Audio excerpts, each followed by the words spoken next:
I, 28F, am the responsible one in my family. My younger sister, Emily, 24F, has always been spoiled. Growing up, I worked part-time jobs, paid for my own college, and even helped our parents with bills. Emily, on the other hand, never worked a real job, always had her car paid for, and still lives like she's the princess of the family.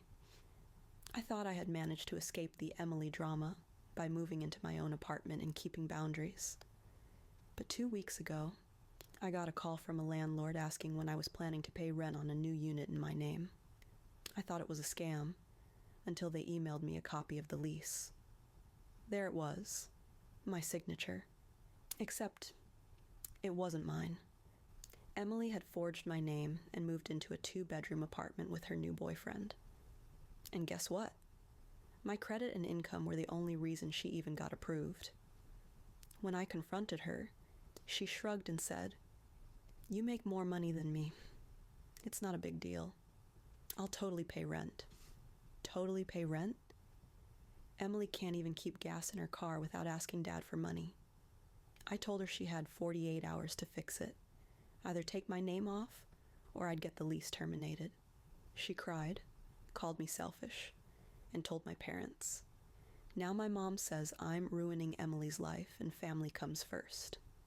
Dad isn't saying much, but he's clearly on her side too. I don't want my credit ruined. I worked my butt off for years to build it.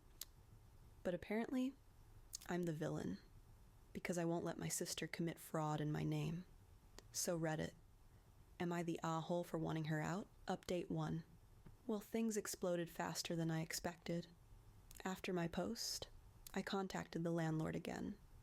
I explained the situation and asked what it would take to remove me from the lease.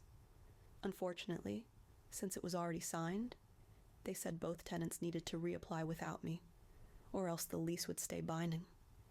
I told Emily and her boyfriend this, and they went ballistic.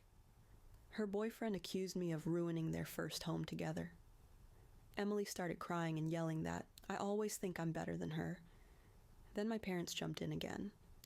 My mom said I should just help her out for a year because Emily deserves stability. She even tried to guilt me with, "If you were a real sister, you'd sacrifice for her." Meanwhile, the landlord called me yesterday. Emily and her boyfriend were already late on the first payment. Guess who's on the hook? Me. I told Emily I'd give her 1 week to either refinance the lease or I'd call a lawyer. She responded by blocking me on social media. The maturity level here is astounding. The real kicker? At dinner last night, Emily had the audacity to toast her new place, while I sat there stewing, knowing my signature was plastered all over her paperwork. Update 2. I ended up hiring a lawyer. The second he saw the lease, he said, "This is fraud. You're not liable for her mess if you never sign this." Apparently, the landlord might also be in trouble for not verifying the signature properly. Once Emily realized I had legal backing, she finally called me, screaming that I ruined everything. Her boyfriend dumped her 2 days later when he realized they had nowhere to live. Now she's back at my parents' house, sulking and telling anyone who will listen that I destroyed her future. My mom actually told me I should apologize for embarrassing Emily.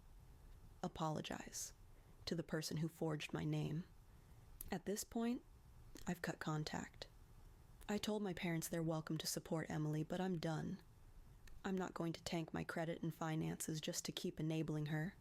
So, am I the villain? Or was this the only way to finally end the cycle?